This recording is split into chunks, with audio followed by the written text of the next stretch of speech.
আজকের রেসিপিতে থাকছে লোটে মাছের ঝুড়ো। লোটে মাছের ঝুড়োটা আজকে আমি একটু অন্য ধরনের বানাবো। এর জন্য আমি মাছকে ভালো করে ধুয়ে পরিষ্কার করে নিয়েছি।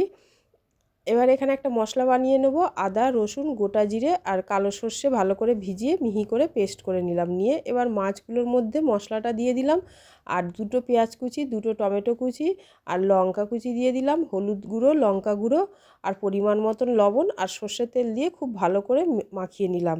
এবার উনুনে কড়া বসিয়ে সর্ষের তেল দিয়ে তেল গরম হয়ে যেতে পাঁচফোড়ন, শুকনো লঙ্কা আর দুটো তেজপাতা দিয়ে ভেজে নিয়ে মেখে রাখা মাছটা দিয়ে দেব।